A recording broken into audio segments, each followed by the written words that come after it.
खबरदार, मैं हूं श्वेता सिंह। सबसे पहले हमेशा की तरह हम खबरों को खबरदार के लेंस से देख लेते हैं। आज उत्तर प्रदेश में चल रहे ऑपरेशन अलकायदा को हम डिकोड करेंगे। कल आतंकवादी संगठन अलकायदा के टेरर प्लान से जुड़े 2 संदिग्ध आतंकवादी पकड़े गए और फिर पूछताछ के कुछ ही घंटों में आतंकियों के प्लान का खुलासा होने लगा।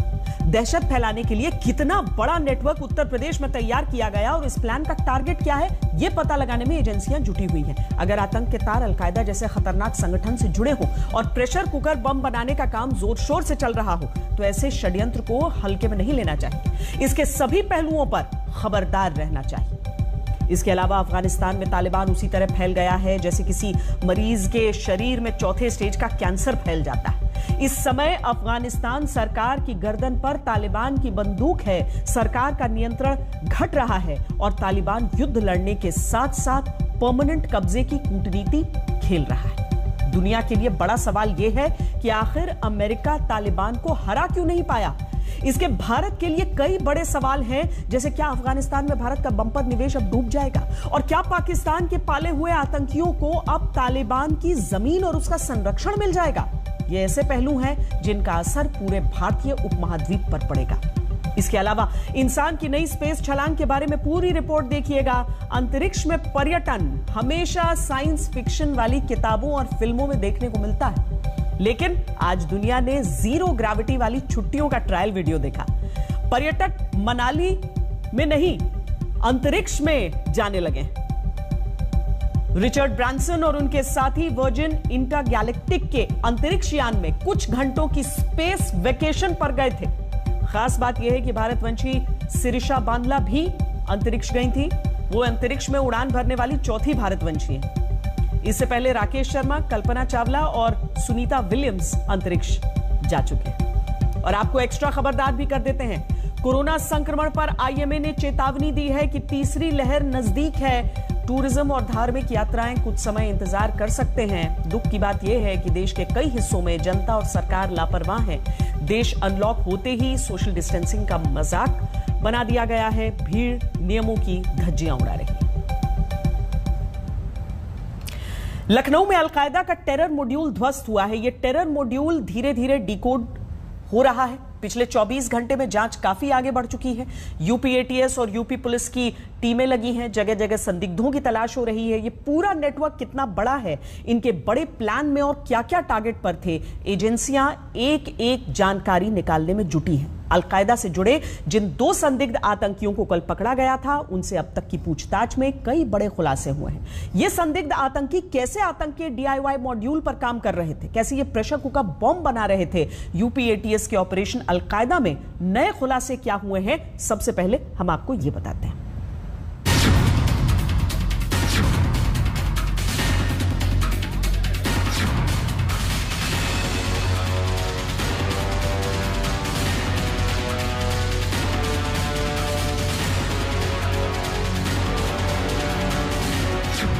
यूपी एटीएस का ऑपरेशन अलकायदा।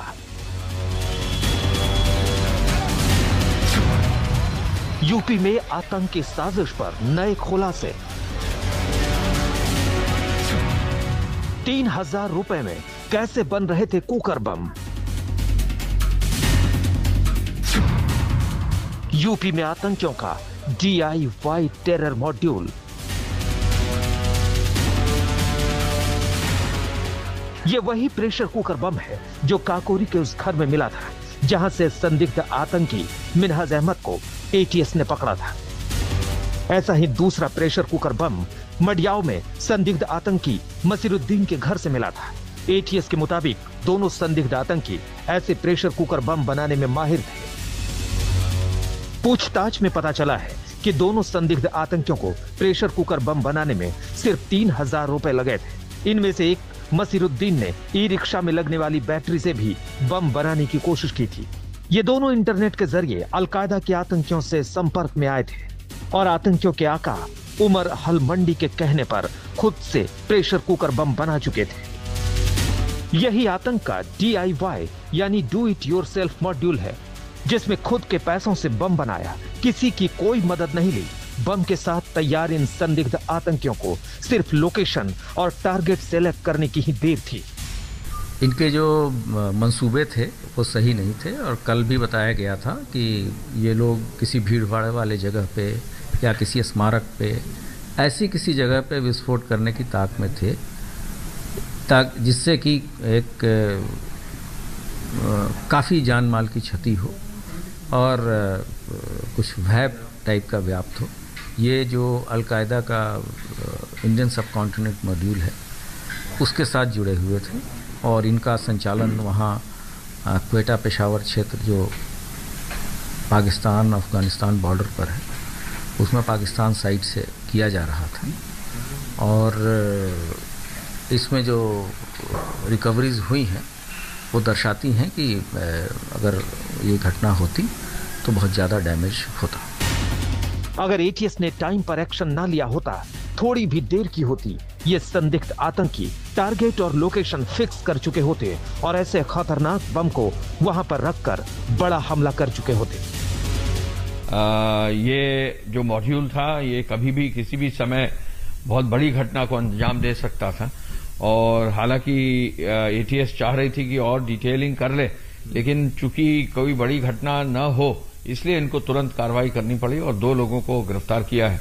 आगे भी जो है इनसे जो संपर्क में हैं उन पर कार्रवाई की जाएगी, लेकिन जिस बिंदु पर गिरफ्तार किया है, जो अलकायदा से लिंक्स पर जो गिरफ्तार किया वो स्पष्ट है, एविडेंस कंफर्म्ड है और एविडेंस कंफर्म करने के बाद ही इन लोगों ने जो है ये कार्रवाई सुनिश्चित की है।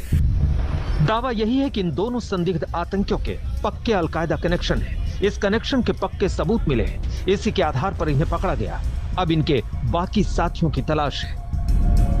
अलकायदा के इस आतंकी मॉड्यूल से जुड़े 2 संदिग्ध अभी फरार हैं। यूपी एटीएस की टीमें इन्हें पकड़ने के लिए लगी हैं।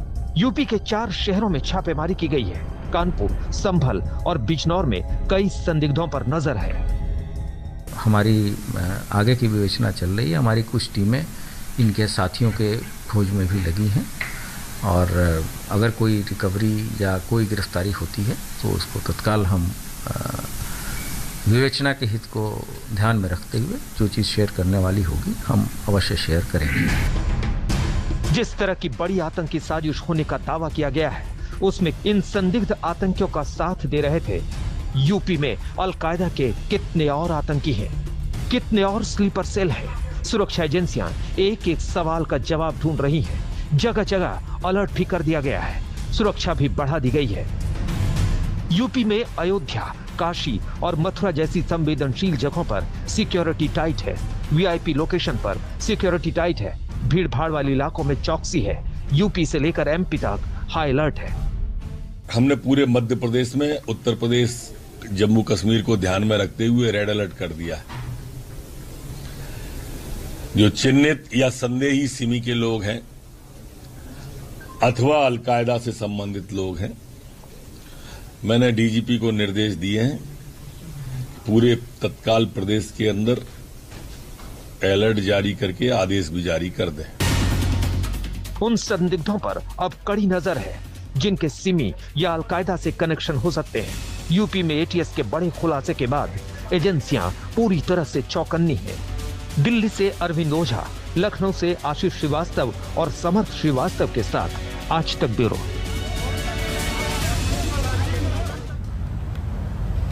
लखनऊ के दुबक्का में जिस घर से कल एक संदिग्ध आतंकी को पकड़ा गया था और जिसके घर से highly explosive pressure cooker bomb मिला था, उस घर को सबने देखा, लेकिन दूसरा संदिग्ध आतंकी लखनऊ के दूसरे इलाके से पकड़ा गया। आज हम उसके घर तक पहुंचे। परिवार का दावा है कि जिस प्रेशर कुकर को बॉम्ब बताकर यूपी एटीएस लेकर गई, वो प्रेशर कुकर सालों पहले से उनके पास था और आतंक से इसका कोई कनेक्शन नहीं है। लेकिन यूपी पुलिस ये कह रही थी कि उनके पास पक्के सबूत हैं कि ये लोग अलकायदा के नेटवर्क से जुड़े थे और बॉम्ब बनाने में एक्सपर्ट थे।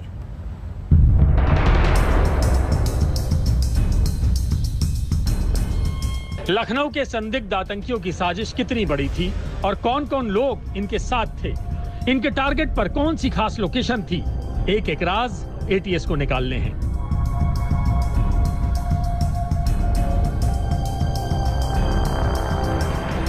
चौदह दिन की रिमांड मिल गई है। का रिमांड लेके इनसे और पूछताछ की जाएगी और इनके क्या मंसूबे थे इनके साथ और कौन से लोग थे, किन लोगों ने इनको इस राह पे लगाया, इन सब के बारे में जानकारी प्राप्त की जाएगी। शुरुआती पूछताछ में कई जानकारियां मिली हैं जो जांच को आगे बढ़ाने के लिए अहम है, लेकिन अब भी कई सवाल बाकी हैं जिन पर सिर्फ कयास ही लगाए जा रहे हैं।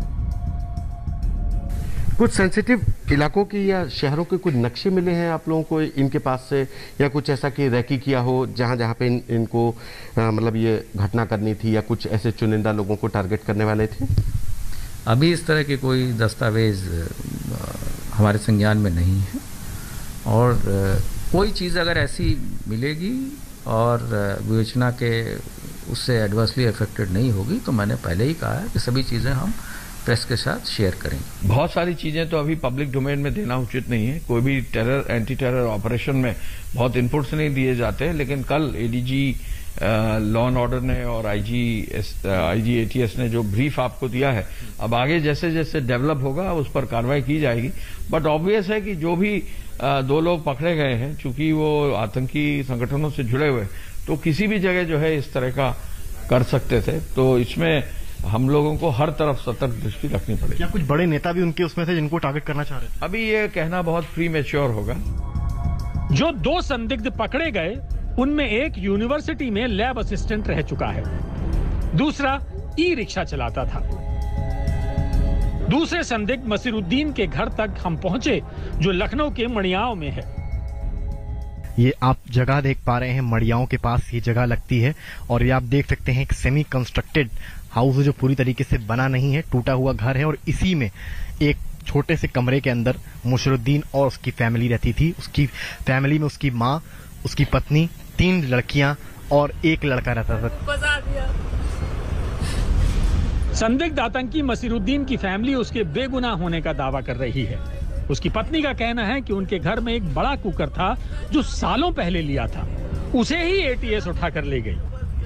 बेटियों को बाहर निकाल दिया, इन लोग को नहीं कुछ देखने दिया, और बस कुकर इन लोग ने ये देखा, इतना सुना का जो है कुकर, लेकिन कहीं इससे कोई मतलब नहीं है। कुकर निकालिए, गैस चूल्हा भी रखा है। एक कैसा कुकर था?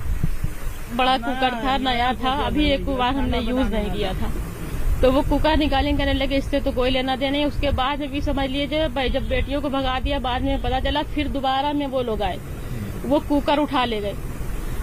ये नहीं तो उनका तो कहना है कि वो कुकर जो था वो बम बनाने के लिए काम आता है। नहीं सर, कुछ नहीं था उसमें। एक हमने कई सालों पहले हमने उसको लिया था, आप मेरी बात समझिए। लेकिन एटीएस और यूपी पुलिस का दावा यही है कि इन संदिग्ध आतंकियों के अल कायदा कनेक्शन के पक्के सबूत हैं। ये प्रेशर कुकर बम बनाने में एक्सपर्ट थे। हालांकि अभी ये पता लगाया जाना बाकी है कि ये संदिग्ध कैसे अल कायदा के नेटवर्क में आए। क्या इन्होंने कोई ट्रेनिंग ली थी? क्या ये कहीं बाहर ट्रेनिंग के लिए गए थे? और इनकी फाइनेंशियल डीलिंग्स क्या थी? कभी इन लोगों ने इसका प्रैक्टिकल किया कहीं पे जाकर के, या कुछ ऐसे कि कुछ लोग इसको बता सकें कि प्रेशर कुकर को बना करके? इनकी ट्रेनिंग का एक मुद्दा आ रहा है कि ये लोग, एक ई रिक्शा चला रहा है, एक लैब असिस्टेंट है, वो ट्रेनिंग कैसे मिली? यही सब चीज़ें तो विवेचना का प्रश्न है, जिस पे कि पूछताछ होगी, और इसमें जितने भी हमारे अन्य जो एक्सपर्ट एजेंसीज हैं राज्य के, वो इसमें पार्टिसिपेट करेंगे और हम इनसे सभी चीज़ें निकालेंगे। अभी कोई